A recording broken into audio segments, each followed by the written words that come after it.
বিসমিল্লাহির রহমানির রহিম। আসসালামু আলাইকুম। রাশিদা ডেইলি ব্লগ থেকে সবাইকে স্বাগত। নতুন একটি ব্লগ ভিডিও নিয়ে আপনাদের মাঝে আমি হাজির হয়েছি।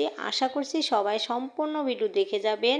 আজকে আমার এই ভিডিওতে রয়েছে ঘর গোছানো, সাথে পেঁপে ভর্তা, শুকনা মরিচ দিয়ে মুরগির মাংস রান্না, সবুজ ঘাসের উপরে নীল আকাশ। তো এ হলো আজকের ভিডিওতে থাকবে। আর সাথে তো আছে আমার ছাদ বাগান। তো পেঁপে ভর্তা বানাবো, তার জন্য তো পেঁপে লাগবে। তো এই যে গাছ থেকে কিন্তু পেঁপে ছিঁড়ে নিয়ে আসলাম, আর এখন এই পেঁপেগুলো ভালো করে ছুলে নিব। তো এই যে দেখে নিতেছেন, পেঁপেগুলো ভালো করে ছুলে নেব যাতে ওই যে নীল অংশটা না থাকে। নীল অংশটা না থাকলে কিন্তু একটু তিতা তিতা লাগে। তো এই জন্য কিন্তু ভালো করে একটু ছুলে নিতে হবে। আর এই যে এখানে ছোলা কিন্তু শেষ। তো এখন আমি ভালো করে আবার ডুলে ডুলে ধুবো, যাতে ভিতরে ওই যে হালকা হালকা বিচি হওয়ার আর মতো আর কি দেখা যাচ্ছে। তো ওগুলা কিন্তু ভালো করে ডুলে ধুয়ে দিব, ওটাও কিন্তু তিতা লাগে। তো এই যে আমি আবার একটু আপনাদের মাঝে আমার কুমড়া গাছের ফুলের ডগায় ফুল, তো এটা কিন্তু দেখাইতে আছি। তো এটা দেখতে কিন্তু অনেক ভালো লাগতেছে, তাই ভাবলাম আপনাদের মাঝে শেয়ার করি। তো এই যে এখানে দেখেন করলাগা ফুল। তো এই যে এখানে সিদ্ধ দিয়ে কিন্তু আমি আবার এই যে শুকনা মরিচটা ভেজে নিব, কারণ শুকনা মরিচটা একটু ভেজে ভালো করে ভেজে তারপরে কিন্তু ভর্তাটা বানাবো, যাতে হাতের ডলাতে শুকনা মরিচটা ঝুরঝুরে ভেঙে যায়। তো এই যে আমি এখন লাড়াচাড়া দিতেই থাকবো, যাতে সুন্দর মতো এই মরিচগুলো ভাজা হয়ে যায়। তো এই যে এখানে কিন্তু আমি আবার শুকনো মরিচ সুন্দর করে ভেজে তারপরে কিন্তু এই রাখলাম। এখন আমি এই মরিচগুলো ভালো করে ডলে নেব, সাথে কিন্তু পেঁয়াজও দিতে হবে। তো এই যে পেঁয়াজ আর শুকনো মরিচ একসাথে ভালো করে ডলে নিব। আর এটা কিন্তু ডলতে অনেক সময় লাগবে, কারণ ভালো করে না ডলে ভর্তা বানালে কিন্তু খেতে ভালো লাগে না। তো এই যে এখন কিন্তু আমি ভালো করে হাত দিয়ে ডলে ডলে নিব। এই পেঁপে কিন্তু উপকার অনেক। পেঁপে ভর্তা বা পেঁপে কাঁচা খেলে, সকালে যদি বাসি পেটে আপনারা এই পেঁপেগুলো খেতে পারেন, তাহলে কিন্তু গ্যাসের সমস্যাটা থাকে না। এটা অনেক উপকারী একটা জিনিস পেঁপের। আর এই যে পেঁপের ভর্তাও কিন্তু খেতেও মজা, আবার উপকারও আসে। তো তার জন্যই কিন্তু আমরা এই পেঁপেগুলো খেয়ে থাকি।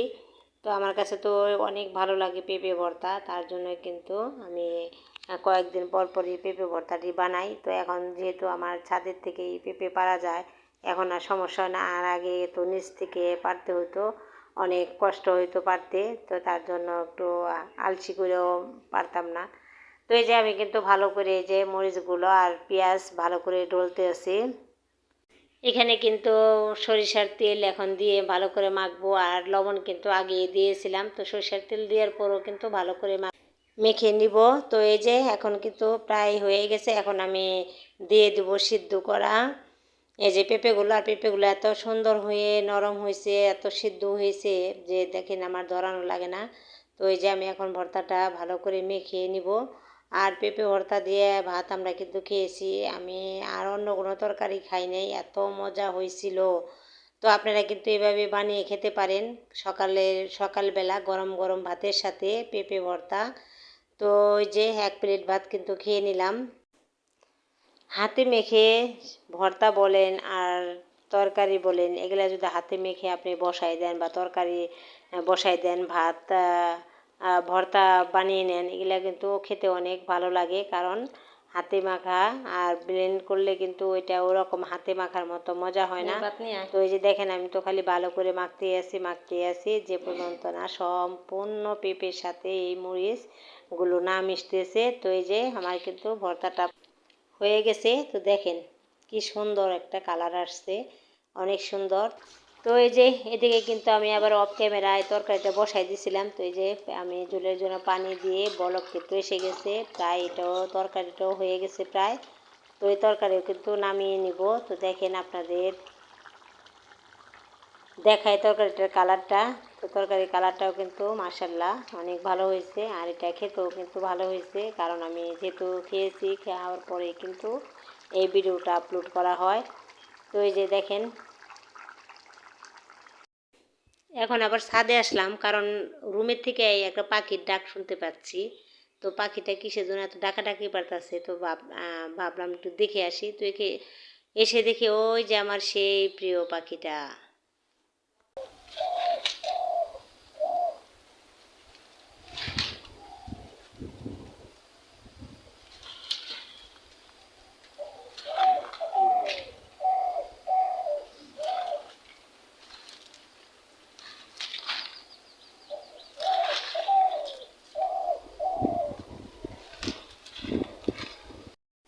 এই তো আজকে রান্না বান্না, তো এখানে কিন্তু আছে মুরগির মাংস আর সাথে আছে পেঁপে ভর্তা।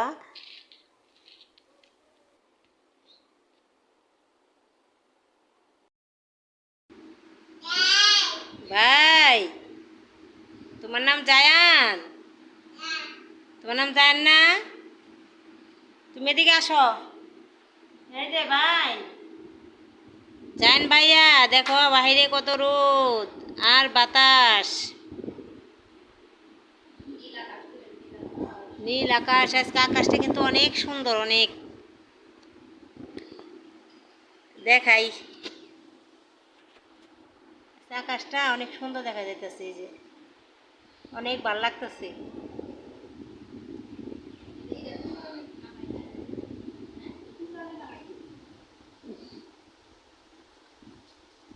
অনেক সুন্দর, অনেক দেখা যাইতেছে।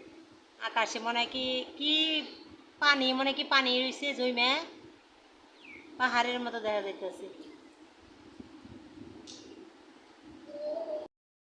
রান্না বান্না তো শেষ করলাম, তো এখন পাখির ঘরটা একটু গুছিয়ে নিব, কারণ রান্নার পরে কিন্তু সব কিছু মুছে পরিষ্কার করে রাখবো আমি, কারণ এতে আমার মনও ভালো থাকে আর শরীরটাও মনে হয় অনেক পাতলা হয়ে যায়। তো এখন তাই সব কিছু পরিষ্কার করে আপনাদের মাঝে আবার শেয়ার করব আমি। আমার প্রিয় আপু ভাইয়েরা, যারা আমার আজকের ভিডিও দেখতে দেখতে এই পর্যন্ত চলে এসেছেন, তাদের কাছে যদি আমার এই আজকের ভিডিও ভালো লাগে তাহলে সবাই প্লিজ একটি লাইক দিয়ে ভিডিওটি কন্টিনিউ করবেন। আপনাদের ছোট্ট একটি লাইক আমাকে আরও একটি ভিডিও তৈরি করার উৎসাহ যোগায় এবং আপনার মতো আরও 10 জন মানুষের কাছে আমার এই ভিডিওটি পৌঁছাতে সাহায্য করে। আর যারা আমার নতুন আপু ভাইয়েরা আছেন, তারা যদি আমার এই আজকের ভিডিও দেখে থাকেন, তাদের কাছে যদি ভালো লেগে যায় তাহলে সবাই আমার চ্যানেলটিকে সাবস্ক্রাইব করে আমার পরিবারের বন্ধু হয়ে থেকে যেতে পারেন। পাশে থাকা অল অপশন চালু করে রাখুন। আমি যখনই ভিডিও আপলোড করব নোটিফিকেশন পৌঁছে যাবে আপনার কাছে। আপনি আপনার সময় মতো আমার এই ভিডিওটি দেখে নিতে পারবেন। তো দর্শক বন্ধুরা, আমার আজকের পেঁপে ভর্তা, ঘর গোছানো, সাথে মুরগির মাংস রান্না করলাম। তো কেমন লাগলো সবাই কিন্তু কমেন্টে জানাইবেন আর লাইক কমেন্ট শেয়ার করে দিবেন। পৃথিবীতে সুখী হতে 1 নাম্বার বাবা মার দোয়া আর নিজের সৎ চিন্তাধারা। বাবা মায়ের দোয়া পথকে সহজ করে দেয় আর ভালো চিন্তা নিজের জীবনকে সুখী করে তোলে। এই দুটি সম্পদ যার আছে সেই প্রকৃতিক সুখী। তাই বাবা মার কাছে থেকে ভালো দোয়া নিন আর বাবা মাকে যত্ন করুন আর নিজের মনটাকে ভালো চিন্তায় ভরিয়ে তুলুন। কথা বলতে বলতে কিন্তু অনেক কথাই বলে ফেললাম। তো আজকে আমার কথা আর কাজ কেমন লাগলো, আর ভিডিওতে যদি কোনো ভুল ত্রুটি হয়ে থাকে তাহলে সবাই ক্ষমা দৃষ্টি দেখবেন, কারণ কাজে কথায় ভুল হতেই পারে, কারণ আমি তো মানুষ। তো এই জন্য সবাই কিন্তু আমাকে ক্ষমা দৃষ্টিতে দেখবেন। তো আমার এই ভিডিওর মাঝে কিন্তু বাইরে থেকে সাউন্ড আসতেছে, কারণ ঘনবসতি এলাকা, সাউন্ড না আসে, যতই সেভে থাকি তারপরে কিন্তু সাউন্ড এসেই যায়। তো সবাই কিন্তু একটু নিজের মনে করে দেখে নেবেন আর কেউ খারাপ মনে করবেন না। তো এই যে আমার কিন্তু ঘর গোছানো প্রায় শেষই, আর এটা কিন্তু প্রতিদিনই করতে হয়, সব কাজ গুছিয়ে নিয়ে করতে হয়। আর এই কাজ করতে করতেই কিন্তু অর্ধেক বেলা শেষ হয়ে যায়, আর এটাই তো আমাদের কাজ। আর আমার এই আজকের ভিডিও যারা যারা দেখবেন আমার আপু ভাইয়েরা, সবাই সম্পূর্ণ ভিডিও দেখে যাবেন, কেউ স্কিপ করবেন না। আর স্কিপ করে দেখলে কিন্তু ভিডিওর সমস্যা হয়ে যায়। তো ভিডিও আর বেশি বড় করব না, সবাই ভালো থাকবেন, সুস্থ থাকবেন। আল্লাহ হাফেজ, আসসালামু আলাইকুম।